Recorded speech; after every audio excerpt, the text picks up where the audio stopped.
ప్రస్తుతం ఫేక్ ప్రచారాల హవా నడుస్తుంది. సోషల్ మీడియాను ఉపయోగించుకొని అనేక రకాలుగా ఫేక్ ప్రచారాలు బయటికి వస్తూ ఉన్నాయి. వీటిలో భాగంగా తల్లికి వందనం అనే స్కీమ్పై అనేక ఫేక్ ప్రచారాలు బయటికి వచ్చినాయి. మీరు చూసే ఉంటారు.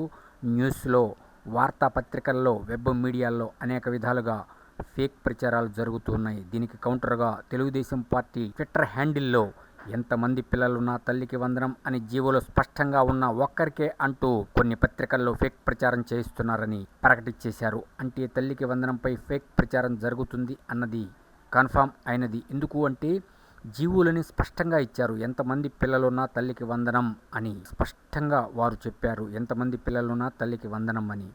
అంటే చాలామంది పనిగట్టుకొని కూటమి ప్రభుత్వాన్ని అభాసుపాలు చేయాలని ఏదో విధంగా ప్రజల్లో వ్యతిరేకత తేవాలని విశ్వప్రయత్నాలు చేస్తున్నారు. కానీ గుర్తుపెట్టుకోండి, ఇప్పటికీ ప్రజల మనసును చూరగొన్నారు. 7,000 పెన్షన్ ఇస్తాము అంటే ఎక్కడిస్తారు, ఎప్పుడు ఇస్తారు అన్నారు. ఇచ్చి చూపించారు. ఒక్క రోజులోనే 4,000 పెన్షన్ చేసేసారు. ఒక్కసారి అటు దివ్యాంగులకి 6,000 అద్భుతంగా పెన్షన్ పంపిణీ జరిగింది. అంతే, ప్రజల మనసు చూరగొన్నది కూటమి ప్రభుత్వం. ఆ తర్వాత ఉచిత ఇసుక మీకు తెలిసిందే. ఇటువంటి అద్భుతమైన నిర్ణయాలు రాబో ఆగస్టు 15కి అన్న క్యాంటీన్లు పేదల కడుపు నింపటానికి ఇటువంటి అద్భుతమైన నిర్ణయాలు తీసుకుంటూ కూటమి ప్రభుత్వం దూసుకుపోతుంది.